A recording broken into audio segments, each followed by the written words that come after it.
রান্না করে ফেললাম রুই মাছ দিয়ে, ফুলকপি, টমেটো, আলু দিয়ে।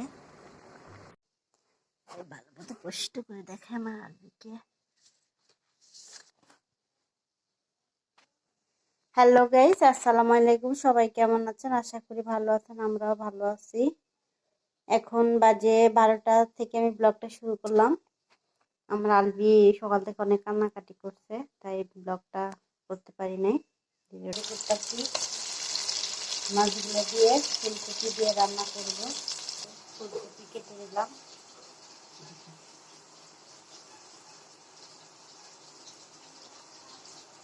এই সাইডে আলু দিয়ে লাউ শাক ভাজি করবো।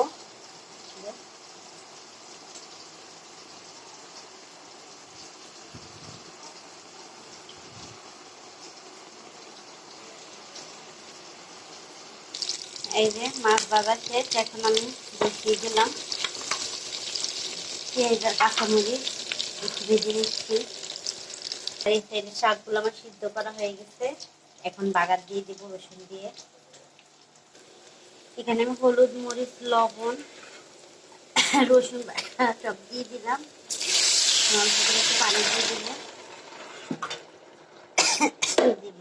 নাড়াচাড়া দিয়ে দিলাম। এটা কিন্তু আমার লোয়ার কুসুম। আপনারা বলবেন এটা কালা কেন? লোয়া আসলে কালাই থাকে। এখন একটু কষানো হোক, পরে সবজি দিয়ে দেব। আমার মশলা কষানো শেষ, এখন আমি সবজিগুলো দিয়ে দিচ্ছি। একটু নাড়া দিয়ে দেব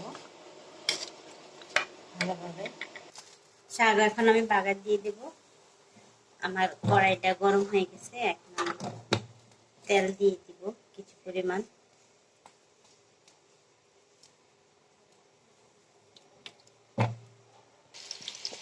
এই যে রসুন আর পেঁয়াজ দিয়ে দিলাম বাগারের জন্য। একটু ভাজা হলে শাক দিয়ে দিব। পেঁয়াজ আর রসুন আমার ভাজা শেষ, এখন আমি শাকগুলো দিয়ে দেব।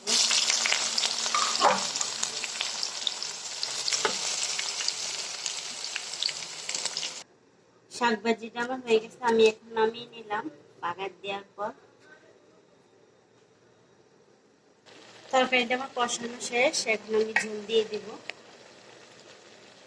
ঝোল দেওয়ার পর এখন মাছ দিয়ে দিলাম।